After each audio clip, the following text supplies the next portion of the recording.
I am. Nice. Look at that. True crime and Advertising chill. too. Oh my God, I love it. All right. You guys are way outdoing us too. We don't even have our tipsy Oh pots my done God, with glasses. I We are mean- not even like No.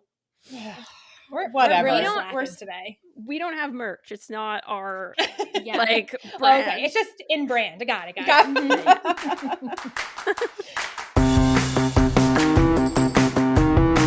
Hi, Courtney. Hey, Stephanie. How you doing? I'm doing okay. We have a special episode today. Yeah, we do. We have a bonus episode today with some friends. And who might we have with us? We have Lisa and Shell from Whose Crime Is It Anyway? Hi, ladies. Hi. Hello. Thanks for hanging out with us. Thanks Oh so my much gosh, for having thanks us. for having us here. This is so great. It's exciting. Yes, we got past our technical difficulties, which was on our part. Yeah, when we were trying to say that it was, ours is fine. I know. Yeah. And I'm like, no, we've done Zencaster plenty of times. We're not the ones at fault. No, we're the issue. Yeah. Usually we are the issue anyway, so. Yep. We've all had issues, trust me. It happens. It happens to Oh, the yeah. rest of us. Do you guys want to tell our friends a little bit about your show? Yeah. Yes. Shell? Beast, you want to take it away? All right. So we cover true crime cases from Canada. So it's all Canadian cases. And Shell and I have just been buddies for a really long time. And we were so obsessed with true crime. And we're like, why don't we just do our own? And we've been doing it for, I don't know, a couple of years 2 years? now. 2 Yeah. years, I think. Mhm. Yeah. Started And- pre-pandemic. Yeah. And And we've then kind of adapted. taken some and breaks. Yes. But we're still going.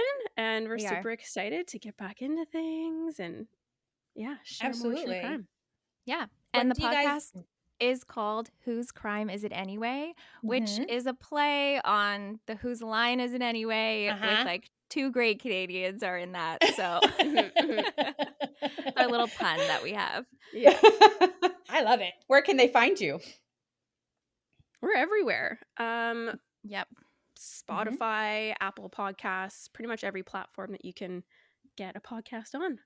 We're there. Are you on all the social medias? Everything except for TikTok, right? Okay. We're Yeah, kind we're of not- into TikTok. We struggle a little with TikTok, not but we much. try. I feel like TikTok is now huge for true crime. It's amazing. Yeah. Yeah. Yeah. Well, true crime is everywhere. Like Mhm. literally, you It can is. find true crime everywhere, which is fantastic. Sure. Yeah, Yeah, I mean, so- everybody's into it. And there's so many cases, like we're going to talk about one today, but there's so many cases that everybody knows about anyway. So it's a really good niche to be in. Right? Yeah, absolutely. And but you guys, you cover the Canadian true crime, Yeah. so this is going to be fun for you guys as well.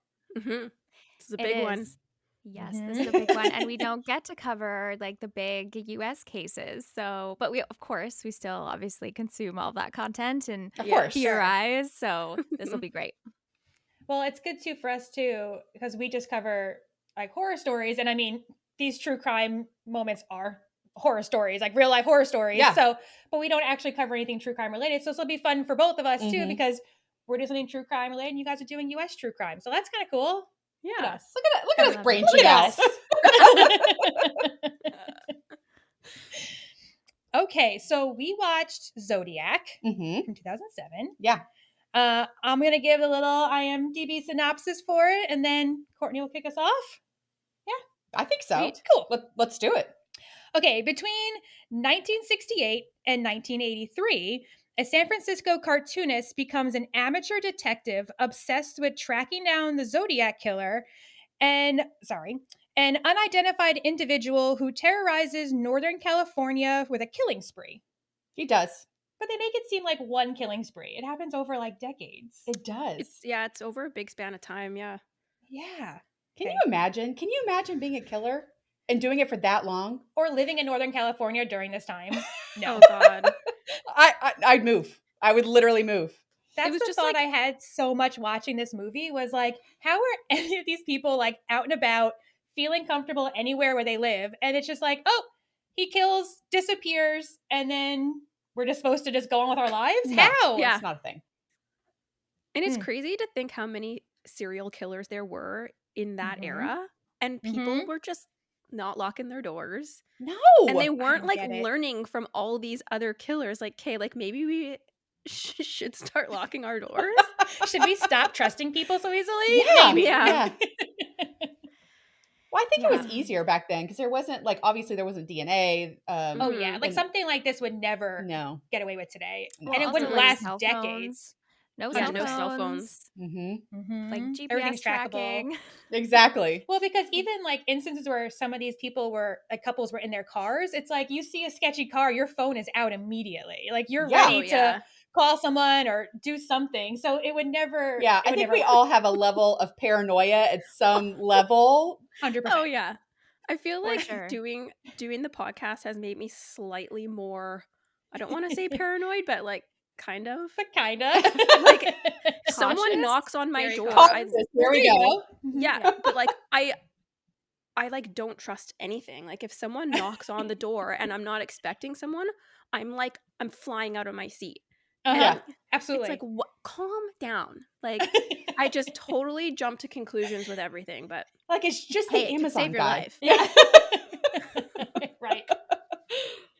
Yeah, I feel the same way. I mean, I can get kind of paranoid anyway, but especially after anytime we watch like a scary movie or Mm. anything relatable or that could happen, I'm like, my head is on a swivel and I'm Right. like, what was that sound? Is someone in my attic? Like, I don't know where Totally. it comes from, but I'm just immediately uncomfortable. Of course. Everything is Mhm. haunted. Absolutely. There's a presence in my house I didn't know was there. Yeah. Oh yeah. Uh-huh. Mm-hmm. Yeah. Yeah, I'm Not for Courtney, though. not for me. I mean, I probably should be a little bit more paranoid or Or afraid. cautious, as Shell Or said, cautious. Yeah. cautious, Uh-huh. excuse me. But yeah, no, I don't. I mean, I lock my doors. Believe me, I do lock my doors. Yeah, so But- don't even try it. They're locked. Yeah, I don't know. I don't have my paranoia is not that bad. I don't think. Like kind of. I don't know. So, anyways, okay. You want to start us off? I mean, sure. I mean, we start on July 4th, 1969 in Vallejo, California. Mhm. And we have is it like two teenagers in a car? I thought they were like in their 20s, maybe. Maybe. But why would you go to the parking spot? Like the what do they call it? It was Like like Lover's a little- Lane. Yeah. Lover's Lane. Yeah. Well, yeah. because we find out that like doesn't she have a boyfriend or a husband or something, and they were sneaking around. Yeah. It kind of seems think. that way, or like maybe she had left him and he's like kind of harassing her a little bit. Something. So she's kind of like paranoid about that. because they were but- going to go to like a diner, but then she said it was too crowded, so that's when Yeah. they ended up at that like Lover's Lane overlook kind of area. And there was nobody else there though. I mean, I think they were there and then they left, but I'm like, Mhm. okay. I Yeah. just feel like there should be a lot more. Or maybe I've watched too many movies where Everybody's hooking up, just cars. yeah, next to they're each like other. having like one big orgy basically all in different cars. It's so weird. The lineup of concept of that cars. is so weird. Yeah. I know. Why would you want to have sex with somebody in your car, immediately next to somebody else. literally in a car, less than a having car sex. space Yeah. away? Yeah, Like well, I very mean, maybe. Roman. Yeah, some people may be into it. I I'm- don't know. I mean, I guess. Uh, Whatever. Well, they like there was a car that pulled up being sketchy, Yeah. pulled away, and then he ends up coming back, Mhm. and the kids end up dying. I know this was kind of like yeah, quickly done, but mhm. But he kind of has this flashlight, I guess. So they can't see who it is, and he just shoots him, just Mhm. completely. Doesn't say a word, walks right out No. and just like I starts think- shooting. I think too the couple thought that it was the police coming Yeah. up because Yeah. the flashlight in the face, and then you kind of You know, he's like, get oh your wallet out. yes, Yeah, exactly. because he made it. Because the killer did make it seem like he was not there to harm him at first because of Right. the flashlight and everything, but then just unprompted, just. And one thing that bothered me that happens in all these movies I never understand. So he shot the guy and the girl in a car, but then when he starts to walk away, the guy who got shot starts moving, and I'm like, dude, just stop! I Like, know. let him leave. Yes, let And him then leave, get up. and then start moving around because, of course, he comes back and shoots him again. I know. I mean, I this know. guy ends up living, but I'm like, just play it cool for a minute. But Don't like show we're all your learning cards. from their mistakes. So Right? There you go. we've seen it so many times now. Yeah. We know. Just Yeah. play Play possum. dead. Just Play Right. possum. Yeah. Wow. Okay. Okay. So now, okay. Wait a minute. I have a question. Okay. I had a question in my notes. So there were murders before this actual date, right? There Or was was this one like the more. actual first one? There was like a Christmas one, like the year before, wasn't there? That's what it was. That's what it was. It was another couple that I think he tied them up and killed both of them, and they both died. And then this one that we see at the beginning of the movie, the boyfriend ends up actually living. He survives this attack. So he could give like as much information as possible to like go over his accounts and how the whole thing went down. And I did like a ton of reading after watching this movie. This is like the fact checking in me for I'm okay true with that. I love it. I love that that. I'm like, I needed to know like how much of this movie was like accurate, and Sure. you know, you just learn so much about why the director did what he did. But he apparently only wanted to show scenes in the movie where there was a survivor to actually give his Like version of the corroborate? events. Yeah, so Gotcha. he didn't want to show that scene of the very first couple that the Zodiac Killer killed because there was no witnesses or anybody to say like exactly what happened. So he's trying to If stick what he was showing was legit. Yeah, that makes sense. Yeah, he wanted to stay like as true to what happened as possible, which I thought was really That's pretty cool. interesting. That is Yeah. cool. I think that's good. I also know, I think this is the couple. I know there's a few couples that are targeted, but I believe that she did survive long enough to go to the hospital and did die in the ER, but also tried to speak to someone, like to try to form words and say something. And it came out As that yeah. it's basically Right. gibberish and no Yeah. one Sure. could decipher what she was saying. Was But this I the just first couple you're talking about? no, this was the second. I believe The this was second the one? second couple. Yeah, this The one that the we one see in the where movie. Okay. Yeah. the one that we see in Right. the movie that we start with. And yeah, I always feel like I just wish we knew what she could have said, because maybe it Right. would I have know, maybe given she a little bit more info. Yeah. Yeah. And maybe it wouldn't she have could have gone on for so long. Yeah. Yeah. Well, Could have been because a solved. lot of these true crime things that, I mean, not just this movie, but like a lot of like serial killer things that happen like the 60s and 70s. There's so many things that we learn from like podcasts like you guys have or other true crime podcasts, that there's so many things that slip through the cracks because of lack of technology or lack of any type of filing system or Oh, yeah. organization, that so many clues just disappear. Get So you're right. lost. Something that Yeah. she may have said may have been crucial and it just got lost in the shuffle completely. Yeah. That's sad. Yeah, and I think we'll see a lot in this movie and in this case in particular, the Mm-hmm. communication like between different counties and between Mhm. different cities. That breakdown, that communication breakdown is like so crucial to this Yeah. case. Right. It's and hard to why. watch. Yeah. Yeah. Yeah, I Mhm. know. I mean, a lot of the times they probably portrayed it really good if I had to guess, but like because you were just talking about the different counties and everybody that was kind of involved and having to talk to each other, which didn't really happen. Mhm. So it's just kind of like nobody seemed like they cared enough to Because like. it wasn't in their jurisdiction. So they Correct. were like, It's like, not my "Yeah, problem. this is what I Yeah. have. So Right. good luck." Yeah. Not my area. Sucks. Yeah. Mhm. And also like sharing information. Like people didn't want to share information. Yeah, they were, Law like, enforcement holding didn't on want to to it. share. It's so Mhm. Yeah. it was so strange Yeah. reading this Like case. I guess territorial over it. yeah. Yeah. It's weird. Which it is weird. What's wrong with these But people? also makes it easier for serial killers in that time, because if they killed in different areas, it's like It was you harder would to know track. that it would be Right. harder to track for It's sure. not getting Mhm. flagged. Oh my god. Absolutely. I know there was a lot back then. Uh-huh. Yeah. The Not- part that I thought was kind of the most fucked up with Zodiac was as soon as he killed this couple, he calls 911 on himself. Oh my gosh. And he reports He it. takes credit for the previous one that he Yeah, had that done. happened like Christmas Yeah, or yeah. the year before. And that was like so uncomfortable for me. I'm like, this ego maniac sociopath. Like it was uncomfortable. I didn't love I know. that. No. I Googled like was there any real audio from the Zodiac in the movie, and there wasn't. Mm. Apparently they never actually got an actual phone call from him that was recorded or something. Of course not. Interesting. course. So The the dialogue 60s. that they Mhm. had, I'm assuming that it was just like hearsay, or maybe they made it up. Or they wrote it down. Maybe, Mhm. I don't know. Mhm. Described from like the newspaper receptionists who were answering those calls, and the first operator who took that first call when he reported himself in. People are just kind of describing, I think, what his voice sounds like, and we all know that witness Witness like accounts, yeah. accounts Not are reliable. so Yeah. unreliable. So trying to identify somebody based on their voice might not And I be. think this movie did a good job showing that too, because people had different descriptions of him Yeah. or Yeah, heard they him did. differently, or I know, Yeah. just it was very obvious how. Yeah. I was like, are they ever going to find this guy? No, Oh they my don't. God. Yeah, spoiler, they Yeah, don't. they did not. Spoiler. Spoiler alert.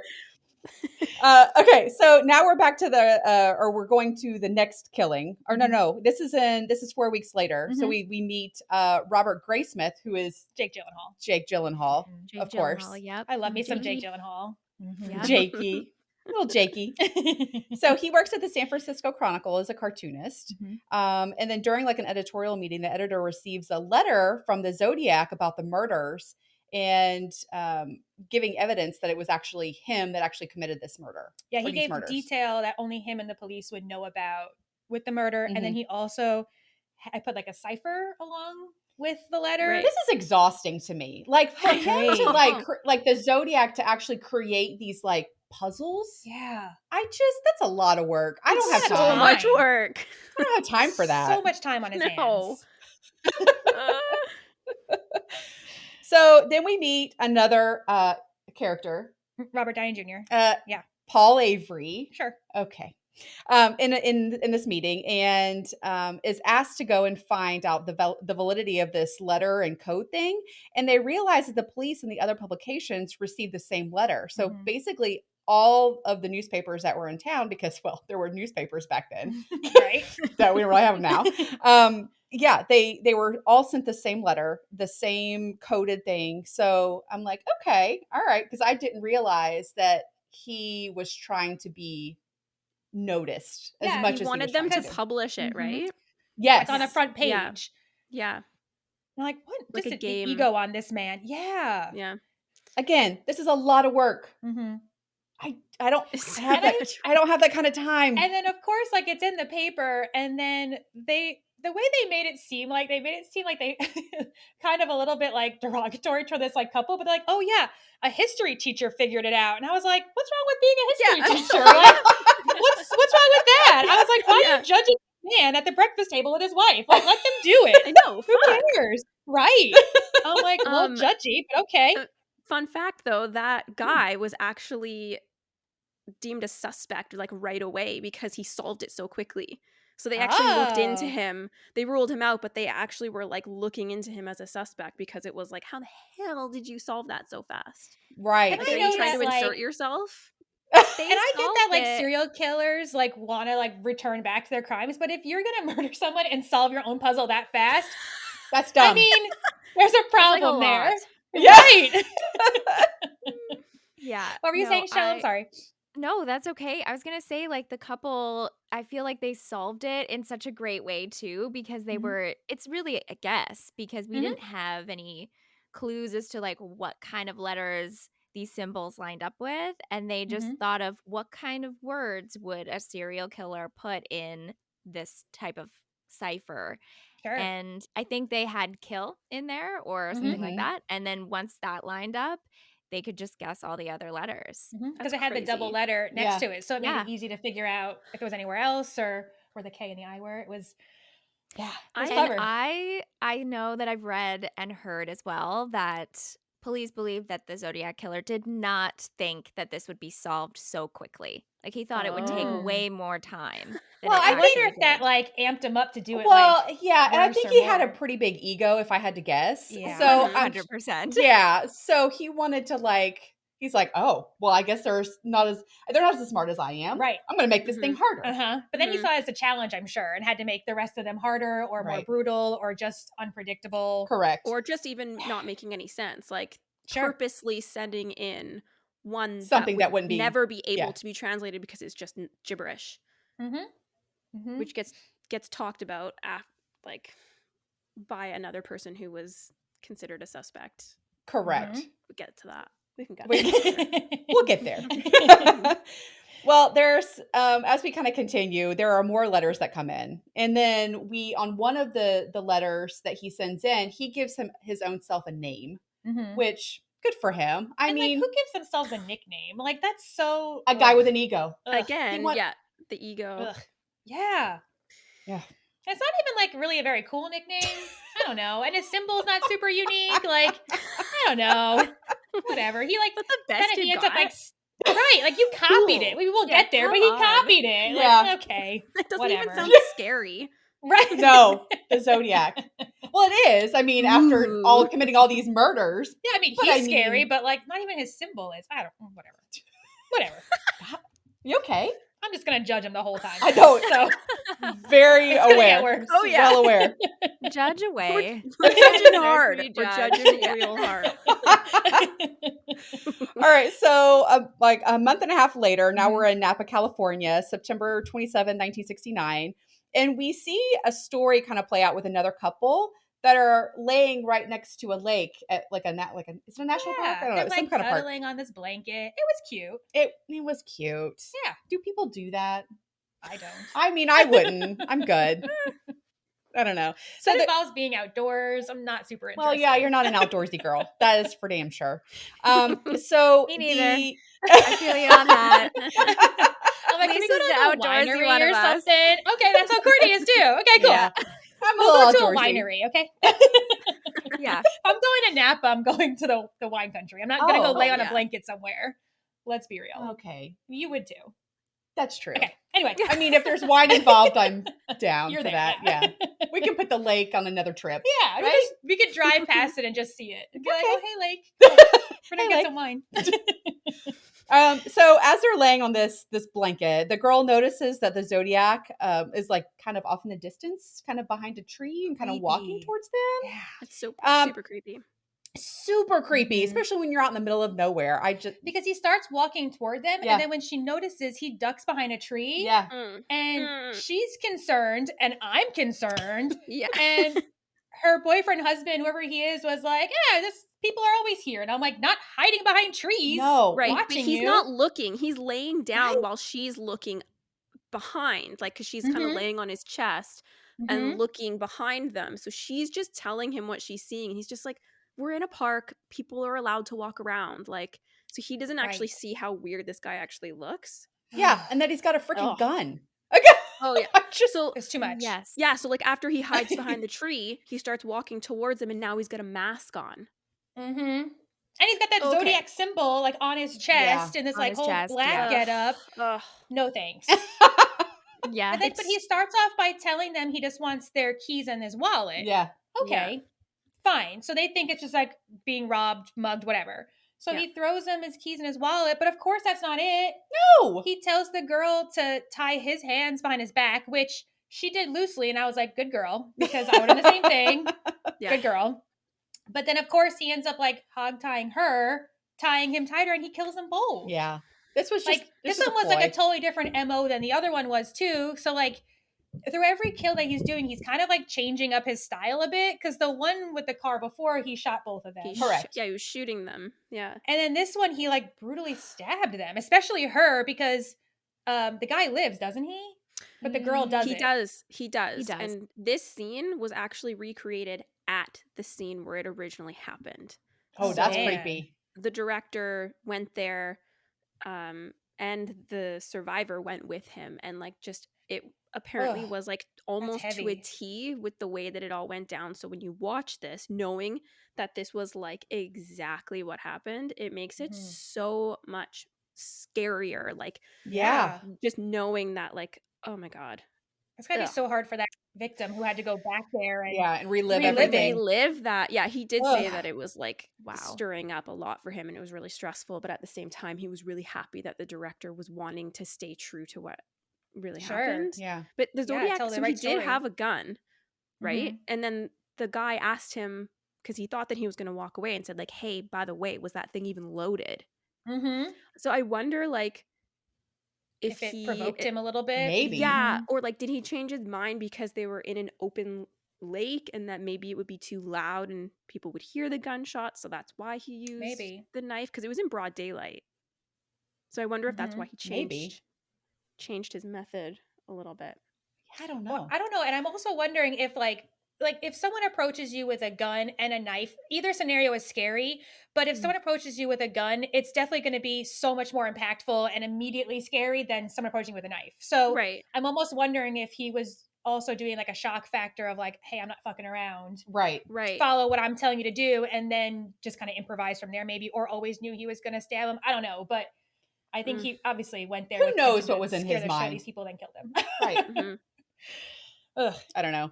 Well, after he stabs them, then he goes back to their car, and then the Zodiac writes the dates of the previous murders, and then makes a phone call to the police about this one Yeah, he and tells where on to find the himself bodies. again. And I'm just He tattles on himself again.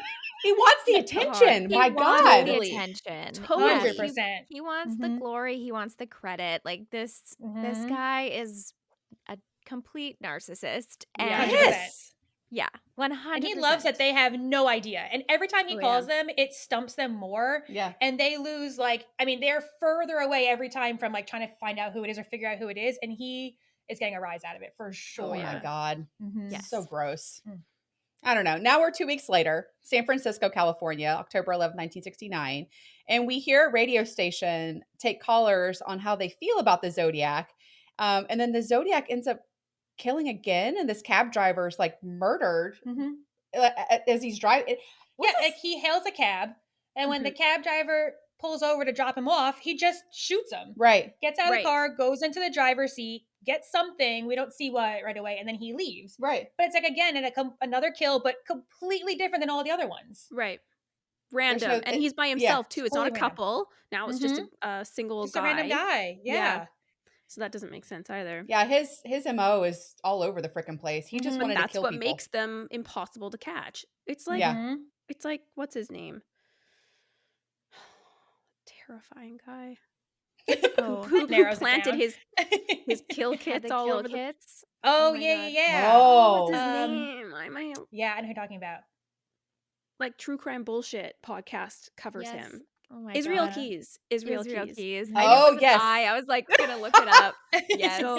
So yeah, that he is had no so MO. freaking creepy. Terrifying. But that premeditated thought, I mean, that's terrifying.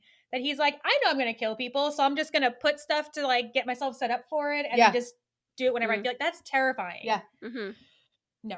What's wrong with these people? I don't know. That's what's going to throw off the cops too, because they can't figure out like, what is this even him? But then we find it. Then he mails in this piece of shirt from the cab driver covered in blood, and they're like, "Oh fuck!" Like, are we allowed to swear on here? I feel like oh yeah, I've been dropping F-bombs. So am I. It's fine. Me. I curse all the time. No. Yeah, we welcome it. We encourage it. Oh yeah, it's fine. We do encourage it.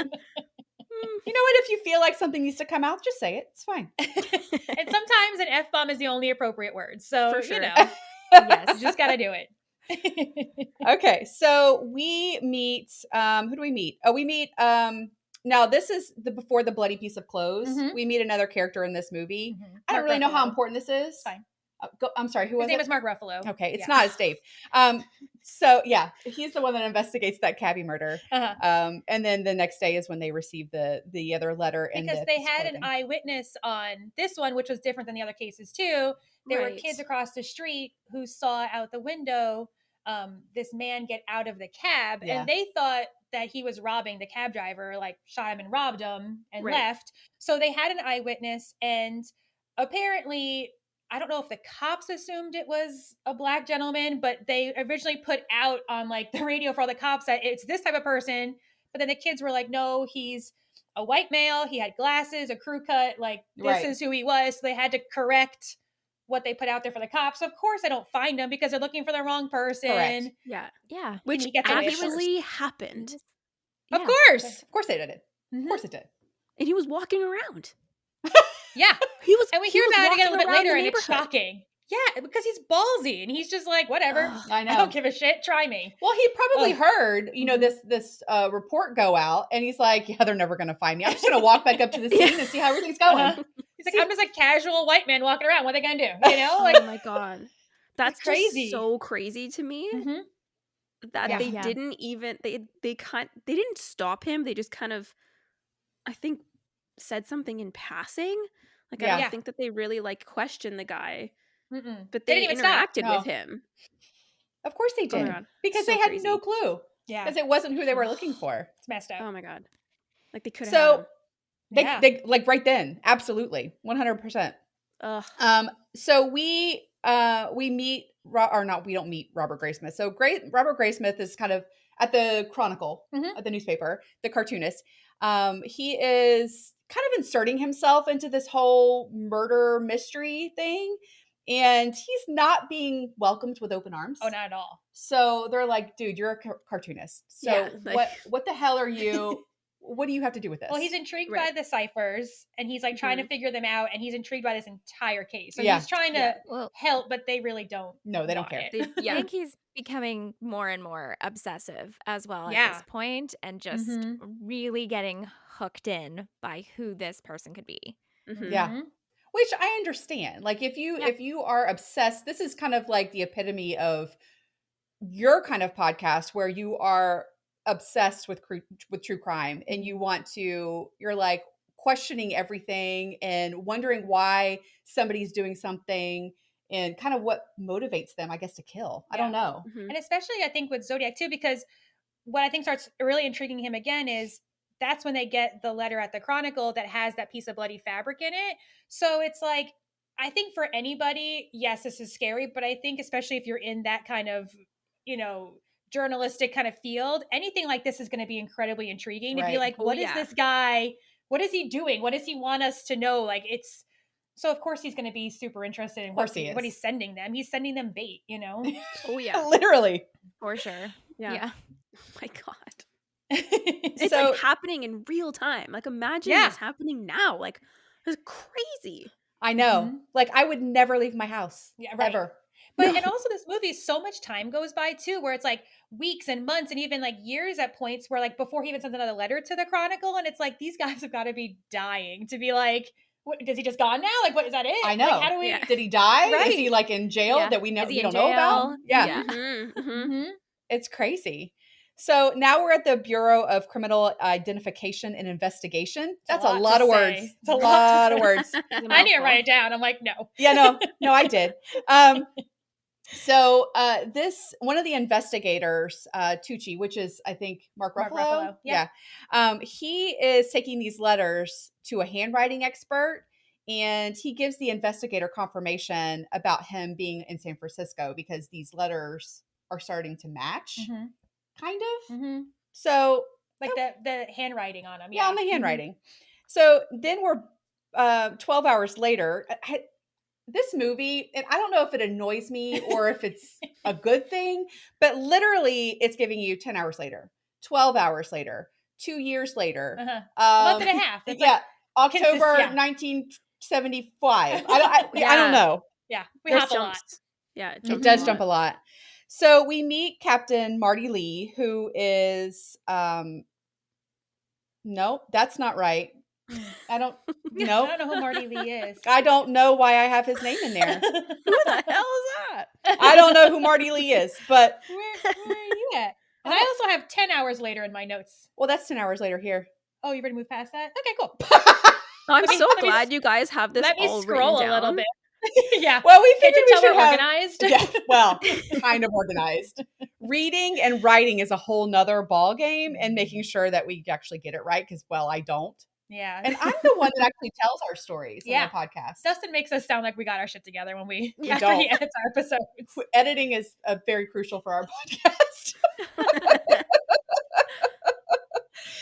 Okay. Anyway, so there's lots of tips that are coming into the department, and the investigators talk to each other in these other jurisdictions, kind of like we were talking about before, because they're in all different places at this point. And we find one of them has a size 10 boot print from one of the murders. So there's like all of these little tiny, each of these jurisdictions have different like pieces, like little parts and pieces of like, and not really connecting any of them. So they're trying to figure out like who they need to like work with, which jurisdictions to try to solve this. They can't even get it to each other because at one point he's like, "Well, we don't have a fax machine. Oh, okay, I'll put it in the mail for you." And he's like, "Okay, well, I'll put mine in the mail." I'm like, you gotta get on a freaking plane. And I'm thinking, like, if fax machines actually were relevant this time, like, why would a police station not have one? Like, shouldn't that be the Why one place not? that has a fax machine? He's like, no, we don't have that yet. I'm like, bitch, go get one. Get Go one buy now. one. Yes. Yeah, you might want to work on know. that. Oh my For us, God. please get a fax machine. All right. So now the Zodiac calls the Oakland PD, and when he is like he calls into like a morning show. Because he Or wants he to tells speak them with that they're like a gonna specific attorney. Wasn't he an attorney? No, he's an anchor. He was an anchor on the morning show. He said he wanted to talk to him. I thought he was an attorney. I don't fucking Guys, know. I doesn't think matter. I feel like I couldn't understand what his profession was. Like, but Because he he calls him seemed out like specific and wanted to talk to him on TV, like live on TV. Okay. Yeah, but Okay. I thought he wasn't a host. He wasn't a host on that morning show? I don't think so. Oh, I think I missed that. It I don't know. probably doesn't matter. He's like zeroed in on this guy for some weird reason. Mm-hmm. Which is weird. And then I don't want it's weird. Mm-hmm. Like he wants to talk to him. The police pick him up, but he's like laying in the backseat of the car. I guess he thinks he's like on this hit list or something. Yeah. Maybe. And the whole time I can't help but think, like, why are we like broadcasting this serial killer? We have no idea what he's gonna say. No. But yeah, let's definitely No put it idea. all over the news Mhm. and just see what happens. Yeah. And it's like going to make people more terrified. What could go wrong? Right. Yeah. Right. Like what are we doing here? I don't know. It was a hot mess and just poor decision after poor decision. And we're also just like they're like feeding his ego at this point too. Like Absolutely. giving him the airtime, Mhm. like Yeah. allowing him to have his like free reign to say whatever he wants. Yeah. It was just like strobe blew my they're mind. I'm already- like, They're why are we publishing doing all of this? his letters in the newspaper, and he's like, "Yeah, I want more. Put me on TV now." And they're like, Of "Sure. course he does. Hey, what else do you want?" I mean, I think they probably had a reason as to why, like trying to like get him to You're so kind. I'm trying You're to so think. kind. I'm gonna give them the benefit of the doubt. They must have had a reason. Let's give this serial killer the benefit of the doubt. Well, I mean, it was for this. Okay, now you're making me sound horrible. No, what I'm trying to say is, Oh no, we're interested. I'm intrigued. going to tell you. I'm going to tell you because I feel like I'm being judged and I don't like it. So no, it's fine. I really don't care. So no, but he was probably, they wanted to like get his trust so that he would like keep divulging information so they could like figure out who the hell he maintain was. contact. Yeah. Yeah. And he was like, during that phone call, he hung up thinking, because I guess it took back then 15 minutes for them to start tracking. Oh my god, a phone call? That is way too long. Oh my god. I mean, what do we Run a expect? They don't have a trace? fax machine. What do we expect? You know? Yeah, Well, that's true. True. Yeah. Touche. Okay. But yeah, and I get it too. Like I don't think it's a good decision, but I get, because if they cut him off, they don't know what he's capable of or what he's going to do, or if they're going to lose all contact with him completely. Right. So I guess they're like, well, if we give him this, then we can hopefully get more from him and try to figure it out. Yeah, they don't. But No, you know, no, they don't. They don't at all. But to even get like audio of his voice, like right, just to have something, who knows? They don't. I don't think they did get a trace on that call, right? Because he kept hanging up and calling back. I don't know if they did or not, but they recorded it. And during that, like, they had the investigators listen to this interview and they realized that the voice was too high. Yeah, because the guy who got stabbed. Yes. They had him come in and listen to the recording, and he said it was different than the guy who went up because to he them had at the lake. most dialogue with him. Yeah. Yeah, because that's the only guy who was actually talking, not like back to him in a way, but like actually trying to be like, get him talking to him and actually like talking back to the killer. Right. So he confirmed that that's a different voice completely. Who the hell did he get to do that phone call? Like, seriously. Who the Zodiac had to get somebody. Well, it was like a copycat or like some type of imposter or something. But like, did the public know? Yeah. Did the public know that they were going to be having this conversation? Or were they just like keeping it hush hush? We're going to go on air because he told us he's going to call in. Because if that was the case, then why would someone from the public call in if they didn't know that that was going to happen? Sure. They must have released it. I mean, he may have written in one of his letters that they put on, like, because they've been publishing all of his letters in the paper. So maybe he said, I want to speak to so-and-so on this channel. So everybody whatever. knew. Yeah, maybe. I can't remember. But then it's surprising they only got like one copycat then. You know, you would think that like Right. so many people There'd be would a lot call more. in and just be like, Yeah. I don't know. It doesn't matter. It's not him. But another thing that was interesting through the investigation was they realized that the Zodiac was taking credit for a lot of other crimes and murders that they realized weren't even his. So Yeah. he was lying as well. So they knew that It's he was like, lying. mm-hmm. So it was making it Crazy. even harder to pin things because, like, I don't know, like, who's telling the truth here? Right. I know. And I think too, when you deep dive into this case, it's like what I think of is like, could this have been more than one person over all Right. of this time? Sure. Could it have started out with someone, and then a He copycat, stopped. and then Yeah. someone else? Like, it could have been 3 people for all we Yeah. know. Yeah. Well, and that's possible for sure because they put all of the information they had about this guy Yeah. out for anybody to read, Yeah, and all of his totally. kills were inconsistent. So it literally could have been anybody or multiple people, and you'd have Mhm. no idea.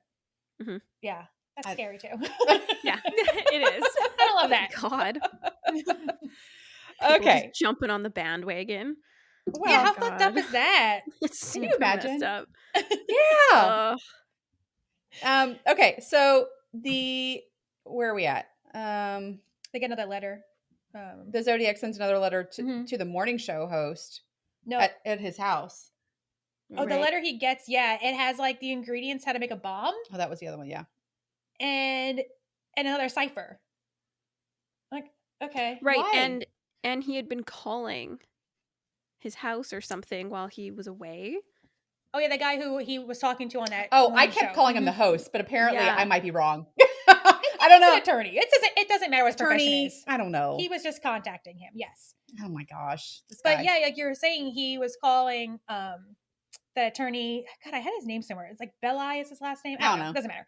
But he was not home, and his housekeeper was the one answering the phone, and she actually spoke to him a couple of times, and which we like hear about a little bit more detail later in the movie. But she was the one who kind of like intercepted the phone calls when he wasn't there. Yeah. I wouldn't like that at all. And the person on the phone said that it was his birthday. Mm-hmm. So then And he was celebrating by killing people or something. On Oh, his birthday. congratulations. That's one thing to do for your birthday. happy freaking birthday. Right? But Can then you just once go buy cake like everybody else? Like, Oh my God. God. Come on. But they looked into that and they realized that the person that was calling him at home and sending him those letters was actually somebody from a mental health institution, and it wasn't actually the killer. like another copycat. Yeah. So they debunked that, and they also debunked the fact that the Zodiac's birthday was on December 17th. I think that was the day that they came down to at some point.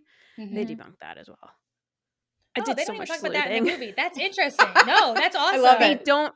Yeah, They don't talk about that at all in the movie. They don't say that. That's crazy. Did a lot of Yeah. Googling.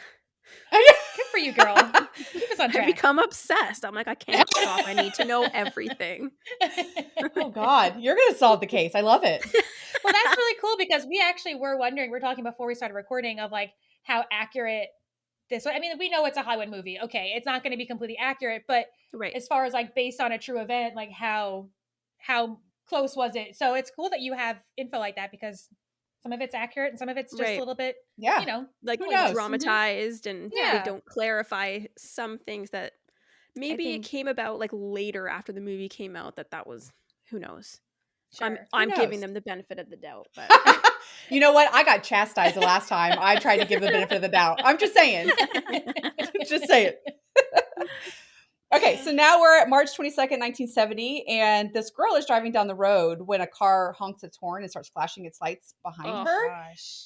And then she stops and says that, like this guy walks up and says that she has a flat tire. I think It was loose. It was Her loose. back Yeah. right tire was loose, and Which he is weird. offered to tighten the lug nuts for her. And I'm like, bitch, why did you stop your car? Like, keep driving. Mm-mm. Don't Right. pull Mm-mm. over. And then when he offers, she's like, sure, because I'm a helpless damsel in distress. I'm like, no, don't touch my car. Yeah, don't touch my fucking car. No. Yeah. Oh And my then she has God. a baby Oh my laying God. in the front seat. And I'm like, well, this is poor parenting too. Everything about this is Well, just bad decisions. They didn't know back then that they needed No. car seats for a child. They had to have No. known in the 70s. They had to have known, like, or at least put a seatbelt on that kid. She's like burritoed in a blanket just laying there. on the front Burritos. seat. Yes. Oh my god. The poor kid. I mean, our parents like would drink and drive back then too. Like there were Right. so many things that were There were so many things. so And at one different. point, Yeah. like I don't even jump ahead, but at one point she's like holding the baby and she like lights a cigarette while she's holding the baby, and I'm like, more poor decisions, lady. Yeah. More poor decisions. Different Like, times. different times. How any of us were ever created, I don't know. How our parents lived. lived and then we were created, Yeah. I don't know. I have no idea. We're semi-normal. Are we? Are we though? Are we normal? Look at what we choose to do with our day. You Yeah, know, true. I don't I know. Well, once he tightens her wheel, Very heavy air quotes, yes. heavy air quotes. He drives off, and she realizes that he had loosened the bolts on the tire, Sketchy bitch. and now it's fallen off. Mhm. Okay, Right. great. So now she's stranded. This like kills me because I'm Yes. just also I don't even know why it would go through my head. First of all, why are you staring so closely at my tires to like notice that they're loose? Like it's In not the like dark. a flat Yes. tire. I was In the just gonna dark. say, it's nighttime too. Yes. It's nighttime. We're driving on what like a highway type road. Like it's A not. desolate road. Yeah. Yeah, and I'm like, why let this person even near you and your Right. baby? Like, Take Right. note. Just say And like, then- "Oh, great, thanks. I'm gonna go to the nearest gas station and I'll get." Why don't someone you to look follow at it." me? Right. Yeah. If Yeah, you want to follow me, anything fine. else. Hmm. I know. Yeah, but literally I guess any other decision could have made, but no. in that day, I guess it's like, oh, the gentlemanly thing Right. to do to like Sure. Right. offer to help and all of that. I get that, but like Yeah. not surprised that her wheel then is loose as she's And driving. completely falls off. Uh-huh. Yeah. Of Right. course. Because he comes back and he's like, well, just hop in my car and I'll drive you to the service station. And she's No. like, okay, let me get my baby. And she does. She grabs her baby Yeah. and he's like, oh, I didn't realize you had a baby. And then she goes, is that a problem? And I'm like, Is that a I'm problem? sorry?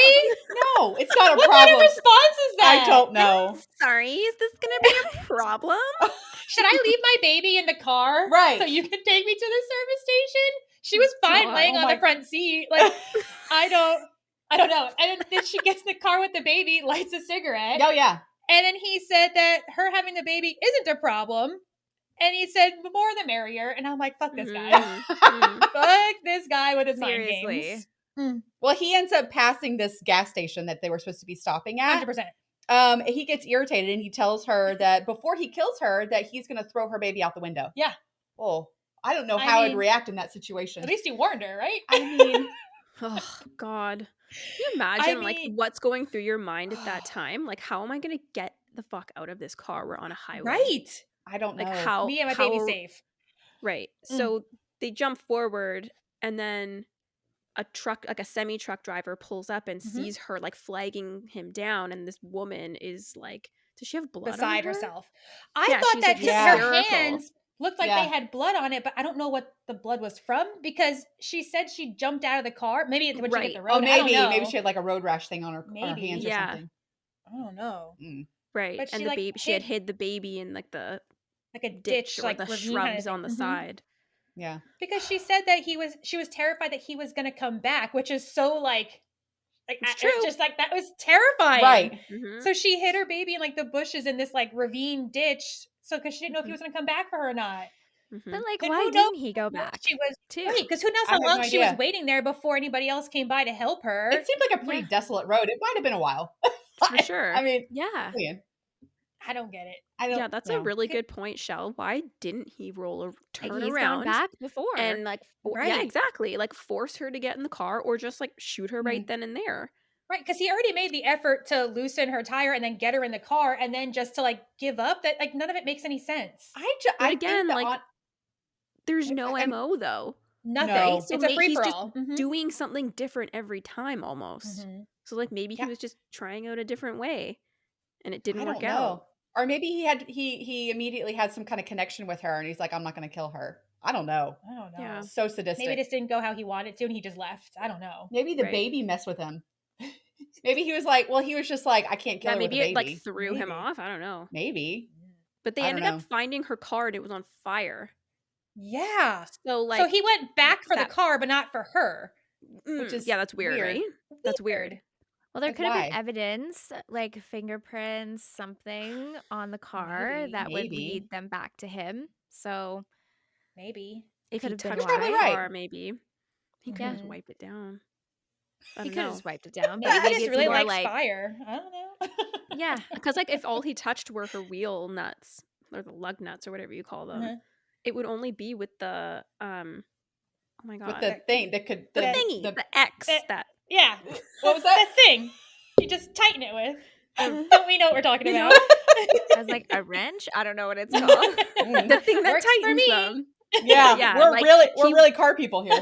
yeah, but he obviously would have had that tool with him in his car. So what would he have Sure. like honestly touched on her car other than if he like maybe leaned down in her window and put his hand on her windowsill or something? He could have just wiped it off. Maybe. I Or don't he's just know. trying to Not scare the shit out of her, maybe too, even more than he Maybe. already did. maybe, I don't know. but Who he knows? actually tried to claim that was him. Like the Zodiac took Mm-hmm. like responsibility for that was him Oh. who picked her up, but they're still not really sure if it was. Yeah, because the movie makes it seem like it is, because they show like They a show him. news article that Yeah. says Zodiac, and it has all this stuff about picking up the woman, and Mhm. they even refer to it Yeah, but later we don't on know. too. But it's like vague, because then we like later on, like as what you're saying, Lisa, like he starts talking about kills that he's claiming, but the newspaper articles were already out before he sent the letters about them. So he's just getting bored or something. I don't know. I don't Needs more know. attention. Or there's It other could people that are have been jumping him, on. but they're not. Mhm. They're still unsure because I 'Cause the think her detail story wasn't the same changed a either. little bit too. Mm-hmm. Mm. Her recollection of what really happened kind of changed a little bit, but like that can happen when you're traumatized. Traumatized. Right. Sure. Absolutely. So yeah, they're still not 100% sure if it actually was him or not. But he That's did crazy. say I went back and burned her cars, but I don't know if that was released It to was the public. It probably was. They released every Probably. freaking thing. Every detail. Yeah. Yeah, they didn't hold anything back. No. But then the next part of the movie, they get 4 more letters from the Zodiac Mhm. because he's got plenty of time on his hands. Yeah, they're like Mhm. increments apart. There's like a 30 days later, Yeah. and 8 days later, 2 months later, and then 4 weeks later. Like all those time periods. Yeah. But then Calm down. but You're they like, get kind of "Oh, much smarter. now." Well, like you ghost us for a while and now you're clingy. Like, calm down, dude. well, the investigators are trying something different now, and Mhm. they're telling like not to post these or not to run these letters Yeah. in the newspaper just to kind of see how he reacts. Mhm. And then the Zodiac also wants to take credit for the murders that weren't in the press. Like he's now what we were talking about before, Yeah. but he is trying to take credit for other murders that are happening, which they really realize that it wasn't him. Because there was like 13 murders, but only like a handful of those they can actually not confirm, but they can actually say that was him because of the information he gave or like the bloody fabric he sent in. So only a handful of those they can actually point toward him. So they're like, Mhm. well, we're not going to publish any more of his shit if he's just going to keep making stuff up and Correct. lying to everybody. I don't know. Because they don't know. They have no idea. Okay. So now we are at some point, we're in San Francisco and we're at the Chronicle again. And Paul, one of the not investigators, he works at the Chronicle. journalist. Yeah, he's a journalist at the Chronicle. He opens up his mail and realizes that he has received this Halloween card from the Zodiac. Mhm. So I guess Mhm. he's been targeted now. Because it has the bloody fabric in it too. Yeah, it does. Yeah. So when it's shown to the investigators, he tells Paul that he did call his name, or he had given his name in some of the articles, or he had written articles about it. No, that's what it was. Yeah. He had written articles about the Zodiac, so Mhm. now he was being basically targeted. Mhm. Which Mhm. What I liked from it is that, I mean, not liked it, but I thought it was kind of funny that everybody's wearing buttons that says "I'm not Avery" on it, so that if they leave the Chronicle, they don't know that it's like him. Right. I'm like, Yeah. that's fucking crazy. They're like, not me. It's not Don't me. shoot me. It's not me. Yeah. Oh my god. But then they show Robert Downey Jr. in the next scene, and he's also wearing a button that says "I'm not Avery," which like I'd be wearing 12, but I'm not Avery. It's not me. That's so okay, funny. so this now part of the love story of this story. We have Robert Graysmith. He has his date with a girl named Melanie. Can you guys believe that Jake Gyllenhaal went on a date with someone who wasn't me? Can you guys believe God. that? The nerve. Right? Wow. How dare he? He didn't even How ask if dare it was he. okay. I can't believe it. It's fine. Should we ask your husband as well? I mean, to see if you care? I think if my husband was like, Jake Gyllenhaal asked you on a date, tell me everything afterwards. I think he would be like, give me all the details when you come back. Oh my God. Well, okay, back to the story. Not about you anymore. So she tells him that it's stupid for Paul to be following up this lead in LA. And then Robert gets worried and calls his wife to make sure that he isn't in like any like grave danger about this. And I'm like, okay. All right. So then we see Paul Avery going to where the Zodiac said to meet him because that was in the Halloween card. Was it? I don't remember. But of course it's like this like abandoned warehouse looking place. Of course it is. So it's now all over the news that he has solved this Riverside murder, which is the Zodiac's first victim. So we kind of like revert back to, you know, what this, I guess, his first killing or whatever.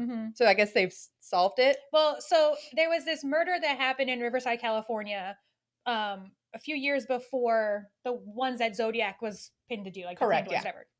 So I guess Robert Downey Jr. goes on national TV on the news and says that this one would have to have been Zodiac too, which kind of fucks up stuff for the cops because it either gets rid of evidence or if it's not Zodiac, they now can't pin it on somebody else because the evidence is all over the place and messed up and everybody knows too much about it now. Yeah. So of course they're all like Robert Downey Jr. and Mark Ruffalo and a couple other cops are all flying to Riverside, California now to meet with the police there to find out more about this crime to see if it actually is Zodiac. Can you not like pick up a phone?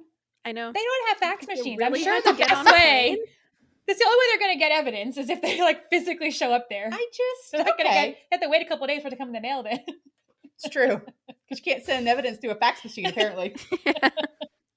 Can't just text it, you know, whatever. It's fine. Oh my God. Okay. So they're in Riverside, California, and they're at the police station, and the police officer is telling them about this case of this college student who was out with this guy or someplace with this guy at a diner or something like that. And he left with her, and then the next day they find her dead in a parking lot. Right. And they show this, I guess it was her dad, her brother, and somebody else, I can't remember who the third person was, all received this letter from the killer, and the handwriting was similar to the Zodiac.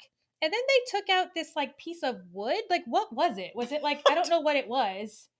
But he had like written all of this stuff in there about like cutting and cleaning and blood splatter. I don't know why it would have been on a piece of wood. There's like this chunk of wood they brought out. Huh. With like a cutting board or something. It's a cutting board. You know what? I'd put cheese on it and have a charcuterie board. Just flip it over. Flip it over. It's fine. But still the Riverside, right? My cheese still looks good on it. The Riverside police didn't believe it was Zodiac, so they didn't do anything about it as far as like linking it together because they were like, well, we just don't think it's the same guy. Correct. And then Robert Downey Jr. kind of like blew up the whole spot for everybody with saying it's him, and then everybody's all pissed off now. Mm-hmm. I have no idea where I am on my notes. I'm sorry. That happens a lot. I know. I don't know. I lost my place. I don't know where we're at. Because I don't have any of the notes that you just talked about. How? I don't know. Okay. Did you see that part of the movie?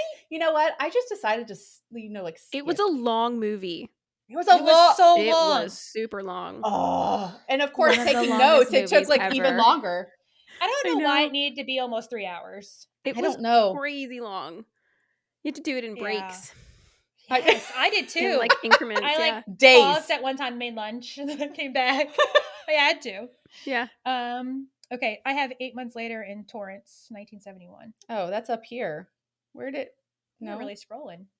Yeah, right there. Oh wow! Why? I don't really know what I was doing. Just like woo, going through your notes. Maybe. Okay. I don't know. Okay, so now we're 8 months later in Torrance, California.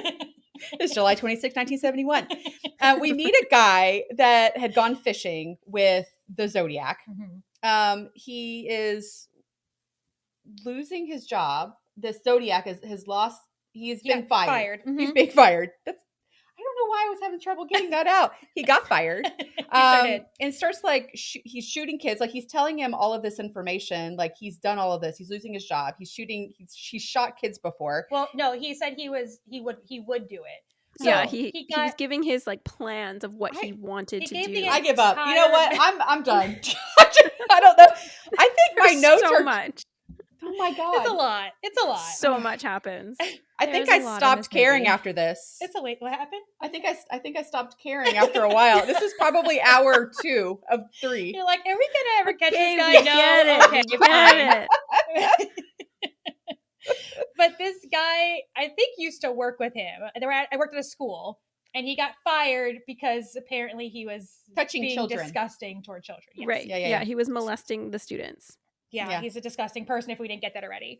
So he went fishing with him or got a beer with him or whatever it was. He knew this guy, and he basically laid out his entire plan of I would kill someone, I would use a flashlight, so they would at the end of a gun, I would shoot a tire on a school bus, and when the kids came off, I would shoot. Like everything that has happened so far, he laid out for this guy like in 1968, like well before any of this stuff even happened. Yep. Right.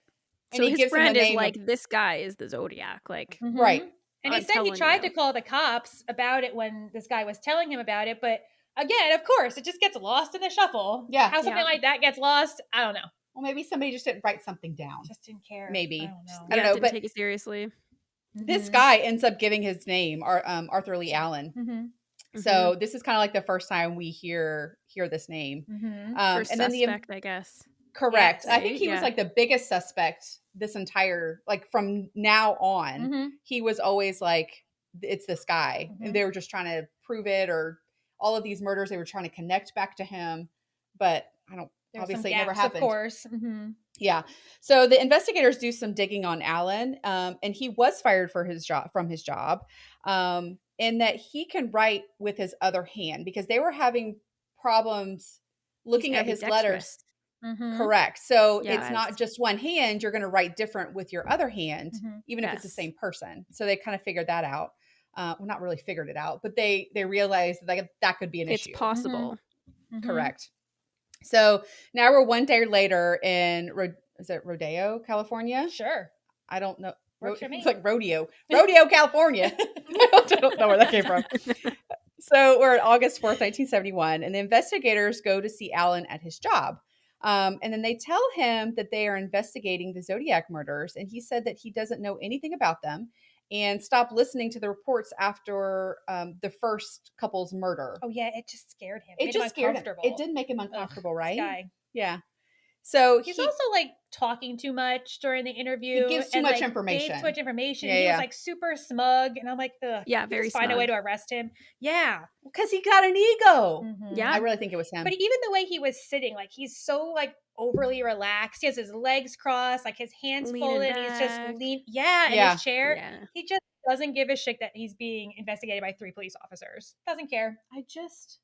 Are you kidding me? I don't know. I guess he thought he wasn't going to get caught because again, ego. Well, and he hadn't been, so. Right. And then Mark Ruffalo notices his watch, so he asked him to see it, and the brand of the watch was Zodiac, and it had the same symbol that he copied and uses as his like signature. So they're all noticing his watch, and he gives it back to him. And he told him too, like, even if he said, I'm not the Zodiac, but even if I was, I wouldn't tell you anyway. And I'm like, well, like, why are you saying shit like that? Like, I don't know. He's very suspicious. Like, why? Yeah. So suspicious. Oh my gosh. I don't know. It's that ego again.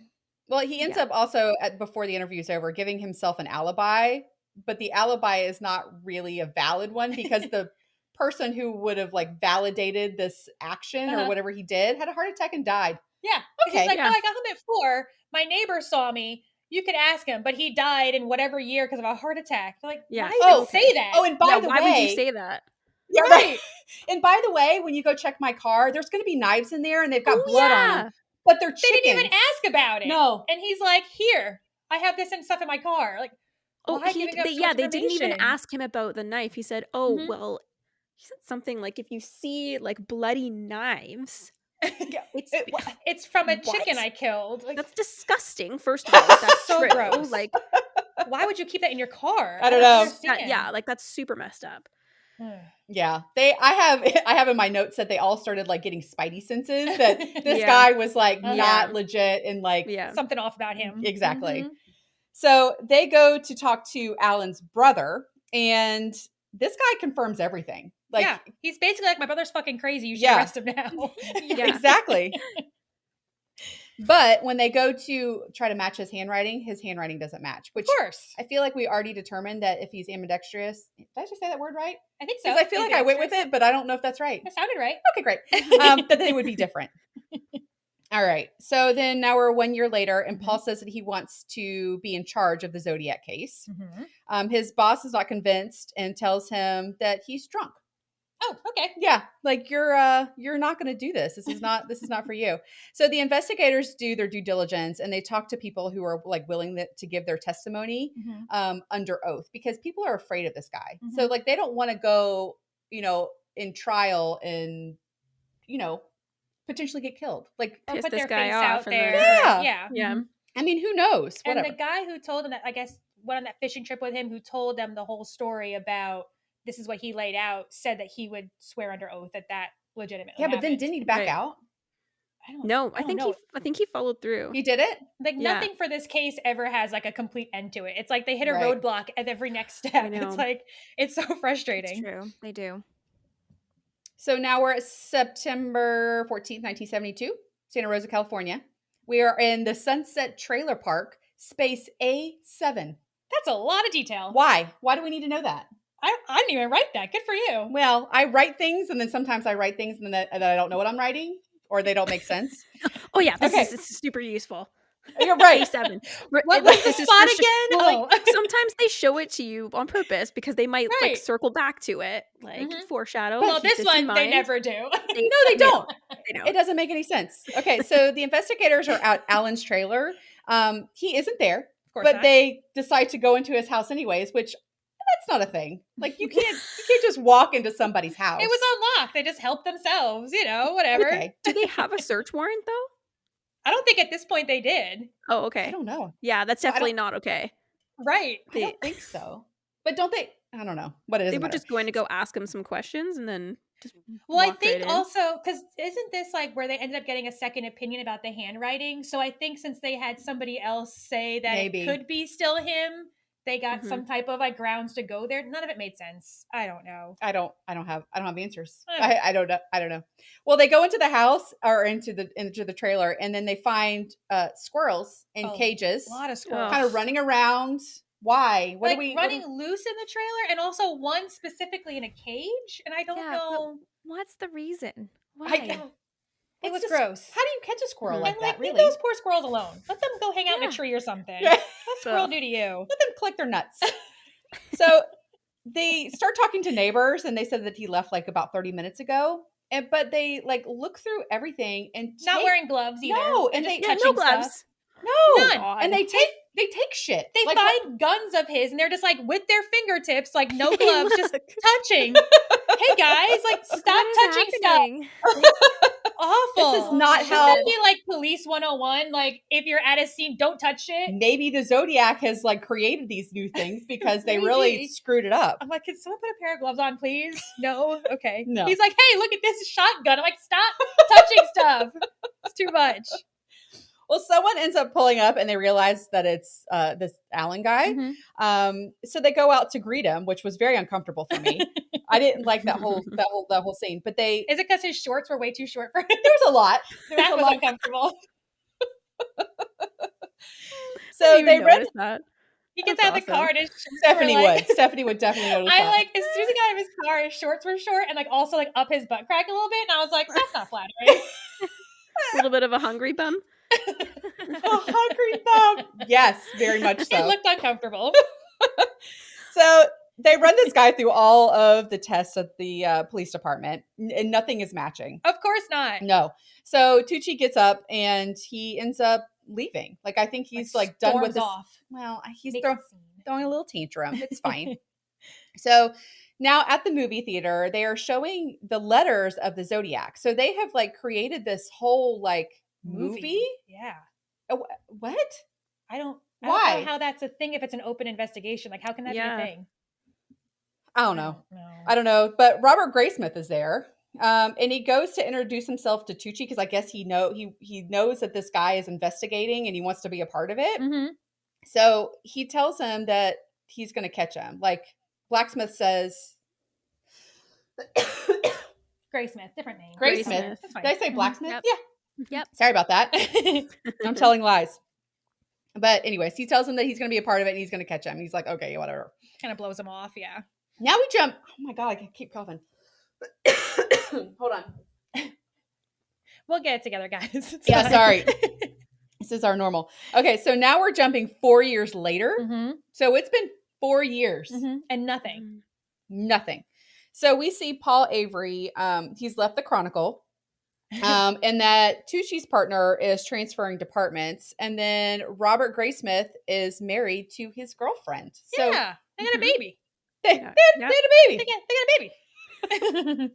And he's like buried himself so deep. Oh my God. Into the investigation. He's obsessed. Again, like taking obsessed. over his life. Yeah. Mm-hmm. I mean, And this you actually can, and his house. It's taking Yeah. over his house too. There's like files Boxes. everywhere. Yeah. Mm-hmm. Yes. This actually It's crazy. happened in real life too. Like he just became so obsessed with this that it put a strain on his marriage, and I think that's what led to their divorce. And it, like Yeah, he it's actually very says, apparent. like, yeah, this is for sure like contributed to the end of my marriage, which is like crazy. That's how invested he was. Yeah. Oh my gosh. So we see Robert, who goes to Paul Avery's houseboat because now he lives on a houseboat. He's not looking so good. No, he's a heavy drinker. He's likes the alcohol.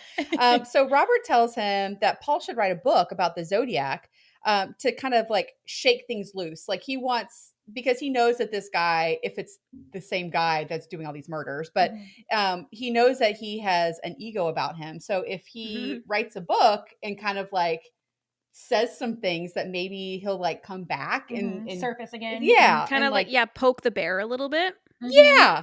And I think he's also hoping that if they get another, like 4 years later, get another fresh look at all of the evidence that they have on it, maybe they've missed something. Or, right. Yeah, he's not open to it at all. No. He said he threw like in the water or got rid of all the evidence he has, like just threw it out. Okay. That's helpful. That's for everybody helpful. involved. No. I don't know. So Paul tells him that he just needs to let it go. And well, we obviously know that he's not going to be able to do that. And then he just kind of leaves. So now we're at October 11, 1977 in San Francisco, at the corner of Washington and Cherry, which this was the same location of the cab driver murder. Is that correct? Right. Yes. Okay. Which also, another fun fact, they filmed it at the same spot as well. Oh. Yeah. This director was like so like he did his homework. Yeah, everything was filmed in San Francisco for the most part, and they went to the corner there and filmed it in the same spot, which is like that's so hard. I don't know. That's a lot. Drumming up a lot of extra memories.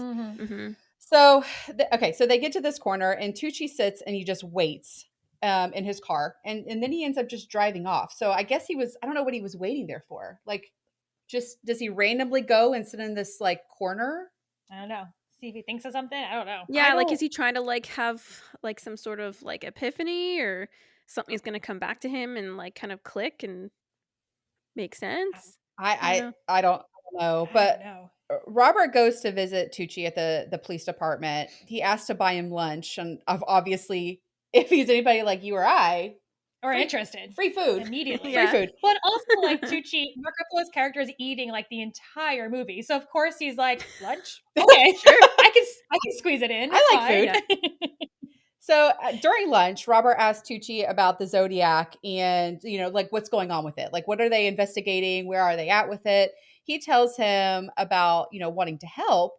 And then he tells him to go see, or Tucci tells him to go see Ken Narlo. Like he said, he didn't say to do it, but he's like, I can't help it, but maybe Ken and Napa can. Correct. But, because Jake Gyllenhaal's character starts doing all this research on, like he has all these books on like basic codes and like learning codes. And he started looking into libraries or military bases that would have these books. And he found that several different military libraries had these books, but they were all reported stolen from the library. So it's just like evidence of somebody checking them out. Signing There's them no paper out, trail. Yeah. So when he gets to go see this Ken Narlo guy, he sends him to go see Jack Mullinax. Sure. I don't know how to say his last name. It's Mulanax. I don't know. So here he reiterates that the case is all but dead. And so he shows him like this evidence room. He's like, okay, dude, if you're going to want to like come in here, fine. You can go see the evidence room. You can't take any pictures. You can't take anything. Can't write anything down. Mm-hmm. But you can like get all the information that you want out of it. So yeah, especially you can memorize. Good luck. I mean, Yeah. if he's anything like me, it's not going to happen. No, it's not going to happen.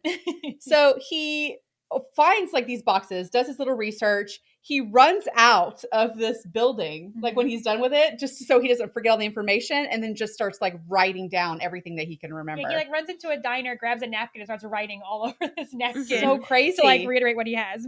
That's awesome. So one of the cops asks, oh my god. Okay, we're almost done with it. I know, right? There. Mullen asks who this was, like that was running out of the building, and he says that it was a cartoonist that he says he's going to solve the Zodiac. So of course they're kind of laughing at him because they're like, okay. So he goes to talk to Tucci that night, and he kind of brushes him off and can't really give him any information, but he tells him that he needs to go talk to, I put the show host, Melville. So is he the show host? His name is Melvin Belli. Oh, I have Melville. Maybe I combined the name. Looks like it, yeah. Sure. Things were happening so fast. You got to jot things down. It's just no, and I so did. Much. And again, I wrote it a second time, Melville. I don't really know what. A quick abbreviation. Oh God! But it didn't even really work for you though, because it just confused you more. No, it did. It absolutely did.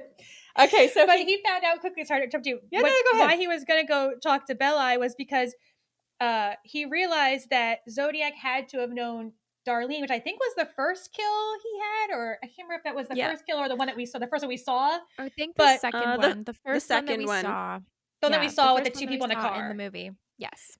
So he realizes that Zodiac had to have known her because he also called like her relatives like 90 minutes after her death and just like awkwardly heavy breathing on the phone. Right.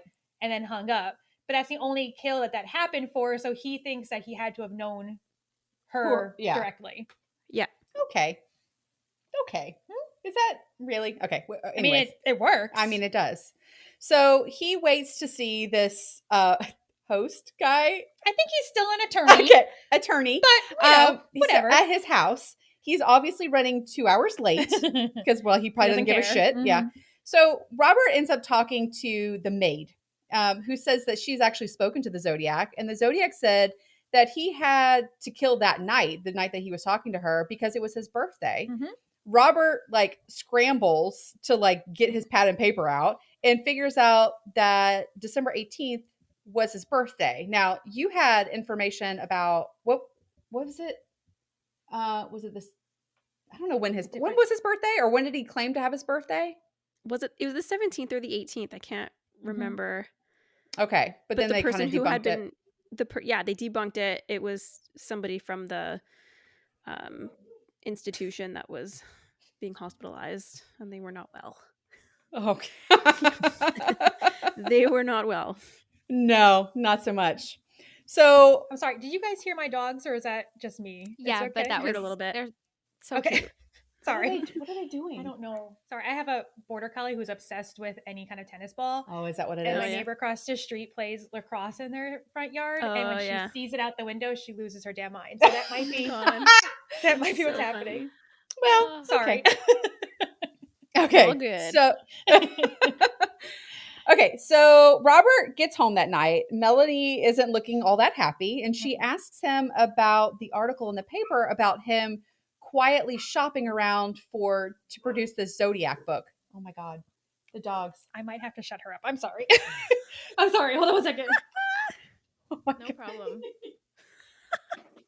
So awkward. Get her out of that room. What are you doing? Oh my gosh. Yeah, we don't let the dogs come into the recording studio because they act a maniac. Oh, that's so funny.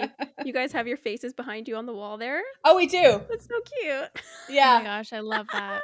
Yeah, that's it's kind of with my shirt too that I've got. Oh, nice. Yeah, that was our normal logo. Yeah, she's perfect. Was she? Sorry, guys. It's all good. Okay. And we're back. Okay. Like nothing happened. Well, it did. Okay, so she ends up asking him about quietly shopping around for his Zodiac book. And then Melanie thinks that it really isn't safe for him to do that because he's putting himself out there and attracting probably the Zodiac. Like she's worried about her family now that she's got kids. Of course, He's because putting we a know target that on them. Absolutely. Yeah. He's putting his name out there. They Yeah. know that the Zodiac reads the article, I mean, the newspaper he works for. So Yeah. he's just putting all of his information out there. And it gets worse, but it does get worse. So Robert then gets a call from someone who says that he knows who the Zodiac is and tells him to talk to somebody named Vaughn, who is the Zodiac's friend. So he says that the name of the killer is Rick Marshall. Oh my God, there's so many names. And that I guess that guy Vaughn has an empty canister of the Zodiacs because he would record like kills or record something, and he's just told to hold empty canisters, like film canisters. It's weird. I don't understand that. Okay. So Robert goes to talk to the handwriting expert now himself. And they talk about getting a call from someone claiming to know the Zodiac's name. And then that night, Robert gets a call with the heavy breathing. Yeah. Like just the heavy breathing. And I feel like his wife was a little skeptical at that point. She was way too calm about it. I don't know. I don't know if I would have stayed in that house with him. Well, she doesn't. She ends up leaving.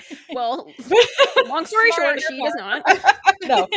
So Robert does his due diligence and gets a copy of Rick Marshall's handwriting. And the handwriting expert says that, again, they don't match. So is he using two different hands? Is it not the same person? Like nobody really knows.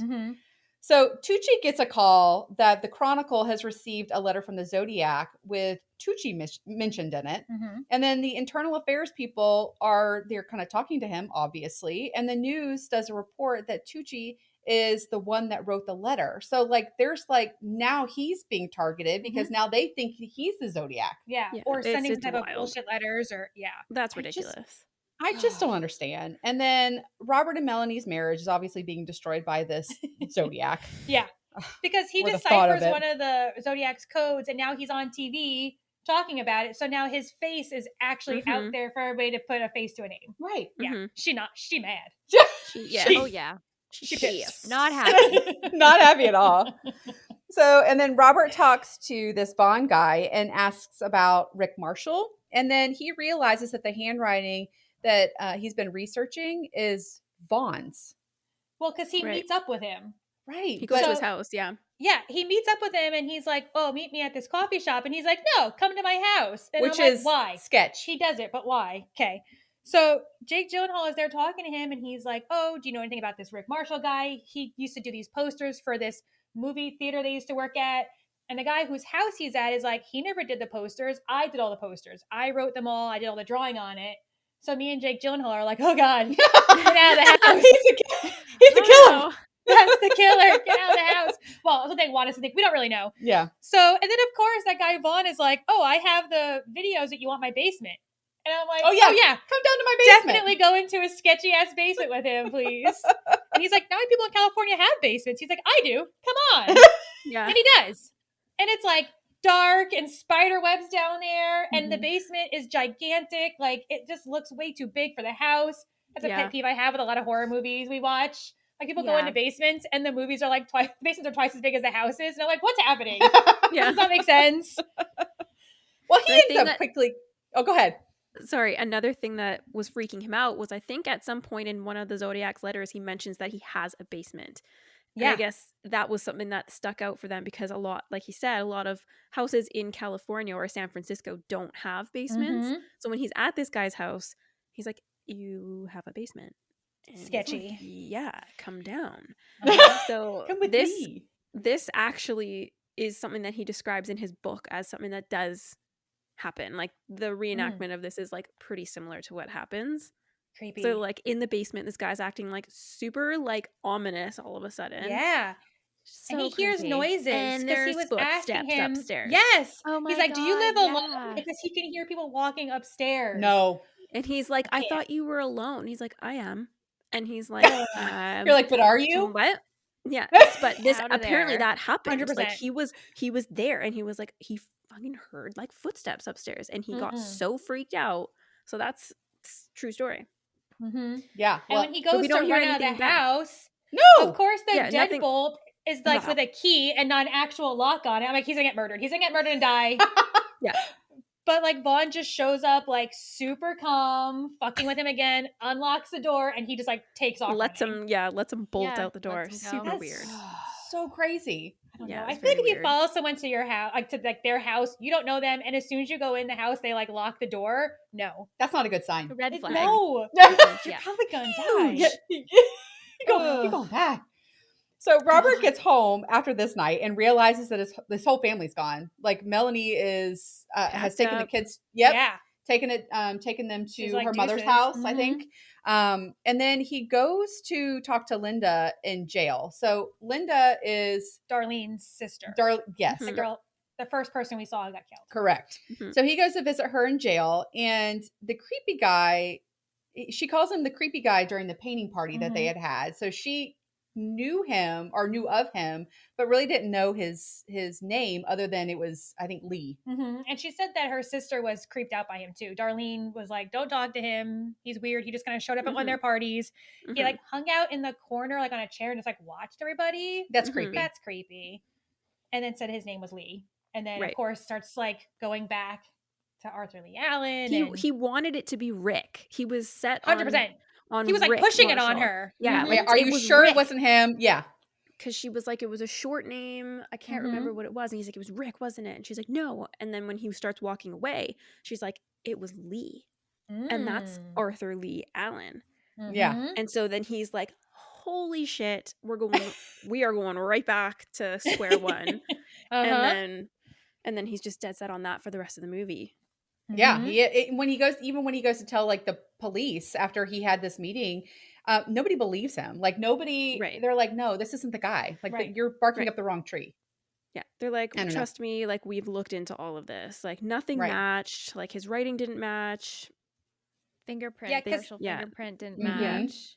Because everything they were basing off of was the handwriting and the fingerprint. That's the only thing that they were basing this entire case off of. The police was just those two things. Correct. Right. So now, what's his name? Robert. Sorry. Robert shows up at Tucci's house, banging on his door, like in the middle of the night. And when he opens the door, he's like, dude, what are you doing? And he screams like Arthur Lee Allen. Like this is who it is. And he says, it was his birthday, and kind of goes into all of this information that he has found out.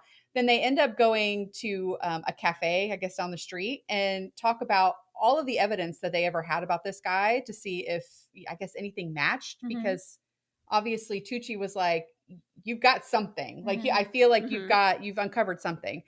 So he's like floored by all the evidence that Robert has found, and says that he can't do anything with this, and that he needs to just like finish his book. Like there's nothing to be done with this case anymore. It's been like, because all signs do, as far as what he has, point to Lee. But if they're only going off of the handwriting and the fingerprints, then they have nothing. Correct. The whole case is it's like gone. all circumstantial evidence, though, right? Like it's not concrete. It's coincidences. Hard. A lot of them. Yeah. Yeah. Absolutely. Exactly. And it could be like bias as well if he's really thinking that it's him and trying to make the facts fit what he wants it to fit, right? Yeah. Absolutely. Yeah. So on December 1983, Robert goes into a hardware store and finds Arthur Lee Allen. Like this is where he is working at this time. So he asks if he can help him, but he just kind of, Robert stares at him like very awkwardly and then just kind of walks out. Yeah, they like stare they just have like down. a stare down. What was like, that? Yeah. It's kind of like they both knew. They both recognize each other. Like, yeah. Because they made it seem like after Lee was staring at Jake Gyllenhaal for a minute, his face changed to be like, almost like he recognized who he was. Yeah. And they're just staring at each other. And then that was that whole scene. Yeah, that was it. Nothing ever happens again with that. Nope. Okay. Do you want to know what really happened in real life? Yes, of course. I know all the facts. Because this scene was not very satisfying for me, so I need to know more. Yes. Well, it's kind of like even less satisfying in a way, but like Gray Smith did go to the hardware store that Alan worked at. Only what happened was he pulled up to the store, and then Alan pulled up right next to him in his car, and he was so close to him that Gray Smith couldn't open his driver's side door. And Okay. basically, Alan just like stared him down in the car.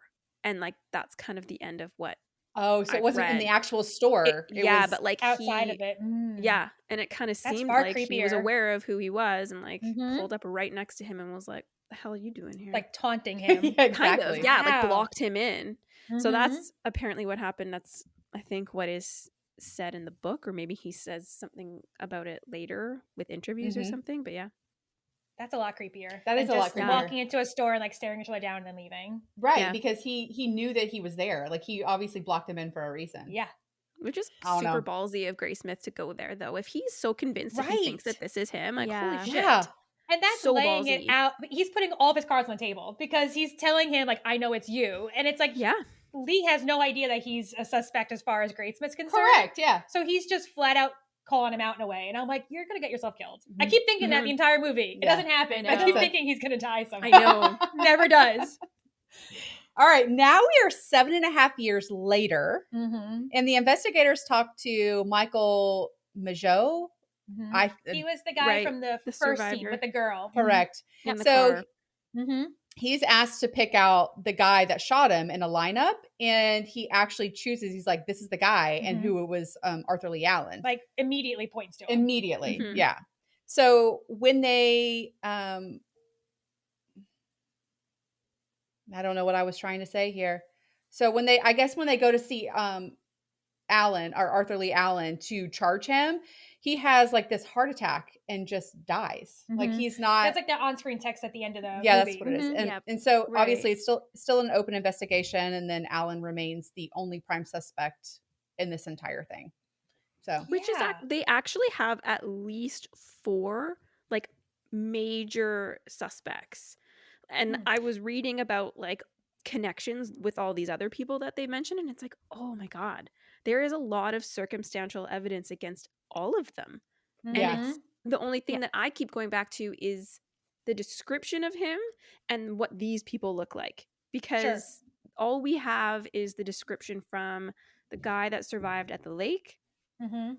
and the guy that survived in the first scene in the car. He said himself, I don't know how reliable my like witness account really was because he was shining this light in my face. He's like, Mhm. Yeah. all I could tell was that he had a round face, right? And it He's was like, I don't 22 even years later that they actually even right. asked him to totally. identify a person. So over Yeah. 22 That's hard to years. do. Yeah. So Yeah. Especially he's with like, I Yeah. trauma. wasn't even really Mhm. looking at him because Mhm. he's like, I was looking kind of forward because when he came up to the car, he thought it was going to be a cop, right? Sure. Right. So he's like, I didn't even really get a look at the guy, to be honest. Mhm. So But he the sounded so investigators sure when don't. he was like looking at the lineup, which is Yeah. weird. I know. So I don't know. Like he apparently did identify him in that lineup. So I find that Mhm. really hard to believe that he would just fluke pick him. Like Right. Sure. And be so obvious, like confident about it. yeah, I don't know. Like that's crazy that he would pick him out after all those years. But Hmm. again, they haven't really held on to it too tightly because of how he said it was just so hard to see with that bright light. Right. Mhm. I But don't know. It's bizarre. It is and like bizarre. what was the description from the girl who with the baby in the car? Like what was her Right. description of the That guy? would seem to be the most accurate one because the guy who was stabbed, wasn't he wearing some type of like mask or something too, or something over his He Yeah. face? was. So Yeah. he Yeah. So all he would he have is a doesn't seem like a body. reliable source either. Yeah. Yeah, like a Yeah, he body could type. describe his Mhm. body type and his voice, Mm-hmm. but the girl in the car could describe his And face also and the witness from the cab driver who saw the guy run off. Like right. they were kids, They right? were So kids. Mhm. I know. I mean, that's the most detailed description they got was from those kids. Right. Otherwise, Yeah, everybody else was just a voice or something. right. And he was wearing glasses, right? Like they said he was wearing Mhm. glasses. Mm-hmm. Yeah. And like, It's okay, just and so in the weird. 70s, that's literally every guy. I know. Well, That's like every right? man. like an Yeah. average guy in the 70s. Right. And they said that this guy was wearing a size 10 like military boot. But like Mhm. didn't they all go to the, weren't they all in the Navy? Weren't they And all there's a Right. lot in of the military military? bases in California too, so that doesn't narrow Yeah. anything Right. down either. I don't So know. yeah, so much oh, and then where I'm jumping forward, like years down the Good. line now, Mhm. where like DNA testing has now advanced, they actually were able to get DNA which was kind of weak from the saliva on the envelopes and they tested it against when Arthur Lee Allen died. They took a sample of his brain tissue from his autopsy and tested it against the DNA on the envelopes that had been sent in, and apparently it's not a match. Interesting. Yeah. That. So was it him or not him? It's I so don't. it's Well, like that's it's not the thing. Like, satisfying at all. That I we know. have no idea. I know. So, and then, but also the movie like makes it seem they want Like it's you to him. feel It's- like Arthur that Lee it's Allen him. is It is more biased in that because they want to direction. give you an 100%. answer. They Mhm. don't want to leave you hanging at the end of the No, movie. But like they still did. personally, I don't actually think that it was him. I Mm. Who do you think it personally, was? after I actually don't know. I think Okay. it's more than one person. Yeah. That's kind of like after I've listened to like so many podcasts on this, I think in the end, I'm quite convinced that it's more than one person. A lot of there was copycats. That would make sense. Yes, and or like it could have been like he died and then someone else, Right. wanted Took to like over. pick Mhm. up Revived where he it. left off. Right. Yeah. And Which would make sense with how many gaps there were and the inconsistency there were in so time. many gaps. Mhm. So many Mhm. gaps. Mhm. But I mean, it's also not unheard of for there to be like if you think of the Golden State Killer or Mhm. these dairy rapists, like he went to different areas, had different names, took Sure. a long time, like killed over a long period of time. So Mhm. it's not impossible. But after listening to so much, I'm just like, I'm not convinced that Arthur Lee Allen is who like actually is the Zodiac, but Right. the Sure. movie really wants you to feel that way. yeah. It Heavily. really wants you to feel that Because way. it And the leads you book. toward them, and then we go away from them, and then we go back to them at Yeah. the end. And Absolutely. I agree with you, Michelle, because I think it makes sense for it to be more than one person, because most of these stories you hear about a serial killer, they have an MO, they have a type, they're consistent, Yeah. they have like a signature in a sick way. But Mhm. with this guy, it's a literal free for all. It's There's all over. nothing consistent No. except for the first two. It Mhm. happened to be in a guy and a girl, but like the death Mhm. wasn't even the same. It really is just like multiple people doing it. So I do find it hard to believe that it's just one guy just not having a style in a way. Right. Right. Yeah. Because he 'Cause they clearly was typically like, do. he was making a style with the way that he was interacting with the cops, with the ciphers, his Mhm. letters, Sure. and the way that he was leaving stuff at the scene, like his notes or his little like blood written things or whatever. So it does seem that he would be kind of strategic about the way that he was doing it. So Mhm. yeah, you would it would make sense that it would be more than one person then, because So we would start line off up with him more. and then it Right. right. it just like Yeah. veers off. Doesn't make any sense. Yeah. I have a couple of fun facts from the movie. Since you had fun facts on the real Bring it stuff, I have on. some for the Yeah. movies. Okay. Yeah, bring it on. So the Zodiac case was actually reopened after the release of the movie. Clearly, nothing was really found concrete on that, but Right. yeah, I guess it was. So the murder victims' costumes in the movie were meticulously recreated from forensics evidence that was lent to the production crew. Oh, interesting. Yeah. Well, that's pretty cool. So he tried to like be as Really? specific and Yeah. yes, detailed. Crazy. Gray Smith and Avery were not actually friends in real life. Like the movie portrays them to have like this budding Interaction. relationship that Yeah. they have. Yeah. They were not like, it was completely You mean they didn't fictionalized go in the grab movie. drinks with each other like No. they did in the movie? No. Oh, They okay. sure didn't. No, like They that sure scene didn't. where he's at dinner with his date, right? Yeah. And he's worried about him. That never happened. Because No. they didn't talk. Like that wasn't They their had no relationship. Yeah. So that scene just was made up just to dramatize and add filler or whatever. I'm pretty Which sure that didn't need any more filler than it already had. But It didn't need it at no, all. 3 hours was enough. We didn't even need them to have a relationship. It contributed nothing to the movie. I know, No. it we really just- didn't. Other than having Jake Gyllenhaal and Robert Downey Downey Jr. Jr. just drinking together, I guess. Yeah. In order to save time, David Fincher, the director, decided to digitally add all the blood from the murder scenes into the movie after. Oh, that's crazy. Yeah, it looked legit. Yeah. They did it. Yeah, it was Yeah, very They good. did a good job. Very well They did a good done. job. The last one I have is just a fun fact for us, that the blue cocktail that Robert Downey Jr. and Jake Gyllenhaal were drinking was made of vodka, gin, lemon, lime, and blue curacao. Oh, I that's could so drink that. easy. 100%. Simple. And they downed So like easy. 10 of them. I know. Yeah. That's fantastic. Uh-huh. Yeah. I did like when he was like, I can't not go trusting this anymore. Right. He's like, we just talk about this. Yeah. What is happening here? Okay. And the last thing we got for you guys is every time. Are you prepared? I am very. I'm Courtney, impressed. I'm prepared. Okay. So This time. So anytime we do like a collaboration episode, we always do random like would you rather questions. Yeah, there's It's a just couple. kind of our thing. Nice. Talk about an MO. Fun. It's our thing. It's fine. So I have like 4. Courtney doesn't know about these either, so Oh, you can God. participate too. Okay, thanks. I get so nervous. But there's no wrong answer. They're just like a random. No. Okay, go. Okay. I tried to keep them all. Well, actually, I think one is super random, but I tried to keep most of them somehow on brand, either like Okay. scary movie or true crime, whatever. But I can only be so creative, guys, and Google so much. Okay. So, would you rather face a chainsaw wielding serial killer or a terrifying mutant monster? Ooh. Chainsaw. I agree with that. I could disarm him. Or get away somehow. Yeah, Yeah. I could run. Yeah. Oh. I mean, because kind I don't of know what this mutant monster. Yeah, what kind Yeah. of mutant monster are we talking about? Like, how big are they? I mean, how are fast you- can they run? Is Exactly. it worth finding out? It's too- I don't know. There's too many variables here. I'm sticking with something that I know, which is chainsaws. Yeah. People. And Real people. Because, like, real people. Because, like, even if you do accidentally get cut by the chainsaw, you're not going to turn into a mutant monster. If you get bit Right. by a mutant monster, you're screwed. Who knows Right. what your Turn it outcome is into at that one. point? Well, and Exactly. I think it's a zombie, maybe, Ugh. but Yeah. I'm still going for the mutant monster. I feel like I wouldn't Interesting. feel as bad killing it, like or like going after it.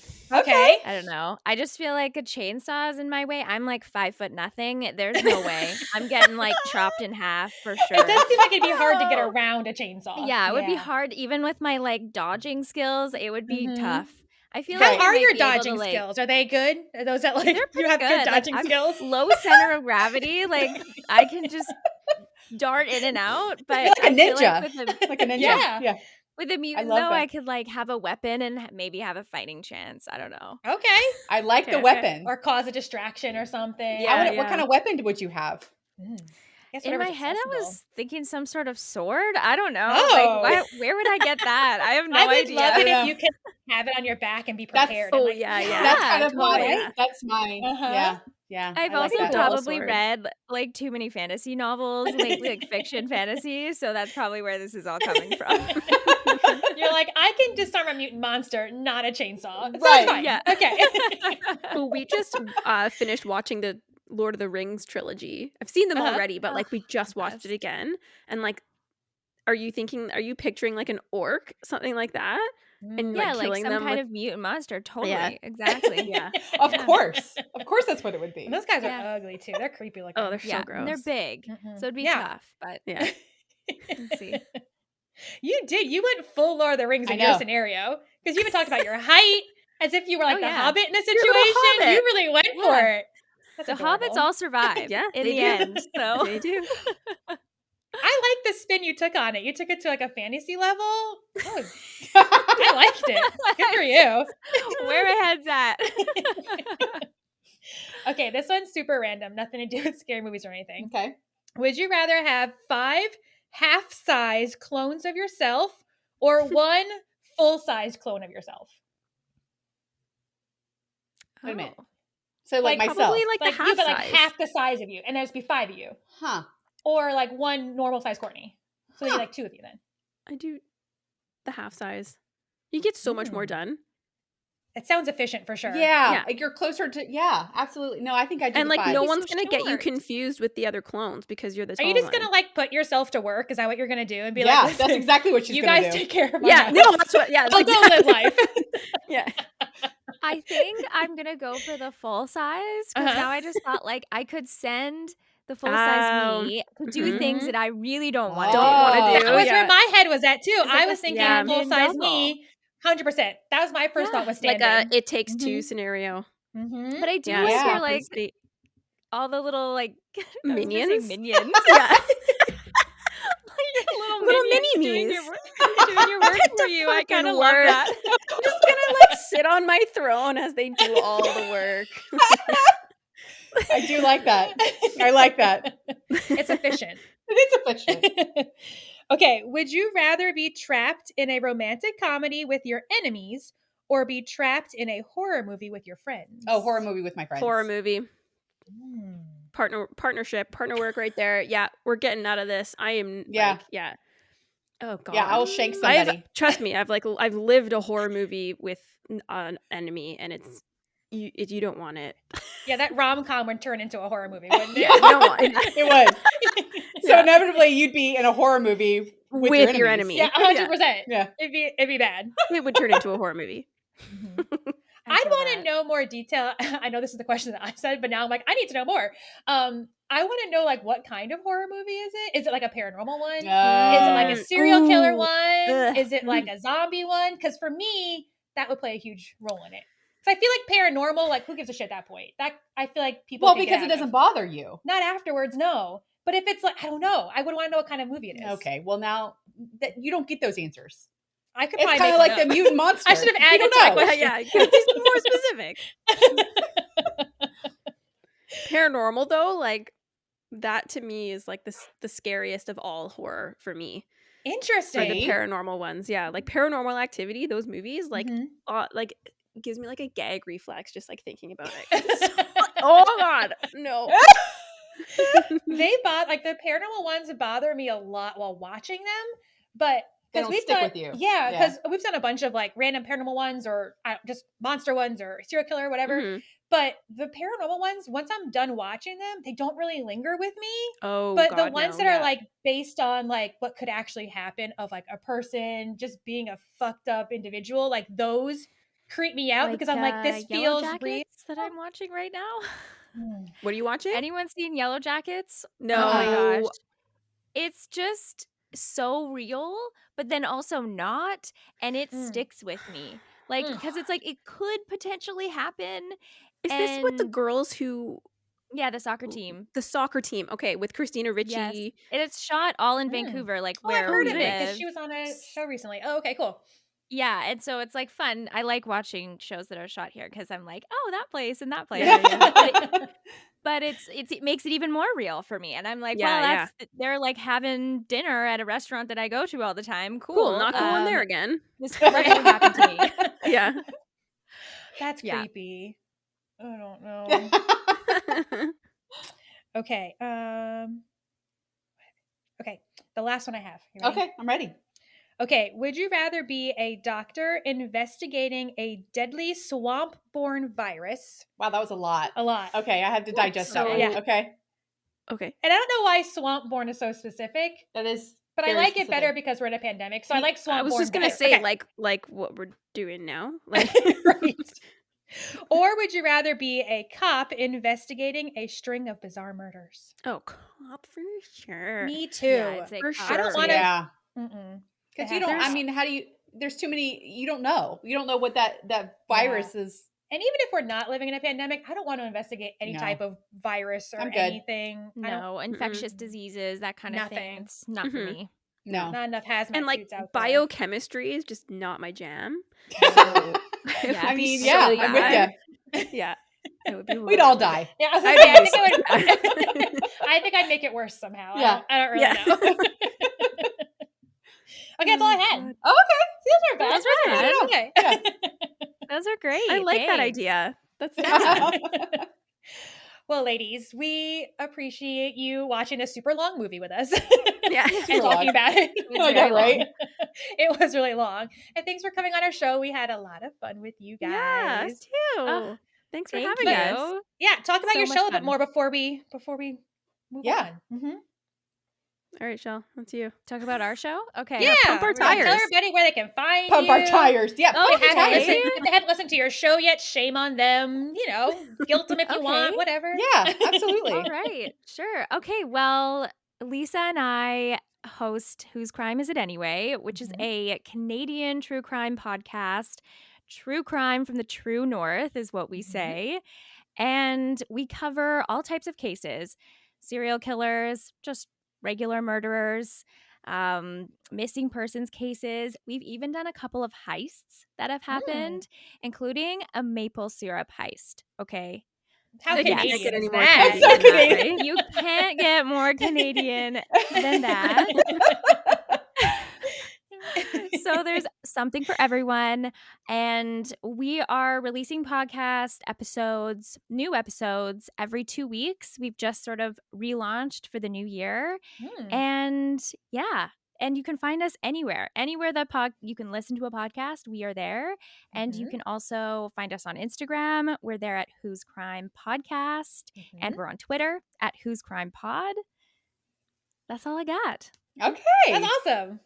Well, thank you, ladies. Everybody get on there, subscribe. 100%. And if you subscribe, rate, follow them on all review. social medias, 100%, 5 stars. 5 stars. 5 stars only. Of course. Yeah. They only And take 5 stars. If you guys are on Spotify, because we're on Spotify too, you can rate podcasts on Spotify now. Yeah, So, we just that's learned amazing. that. yeah. Yes, you So can. everybody listening to this, go find the girls at Who's Crime and find us and give us all 5 stars. Absolutely. I mean, Because why not? It's free. It's free. It's free. It's it's easy to kind. do. It's free. It's free to be It's nice. so nice. It's so nice.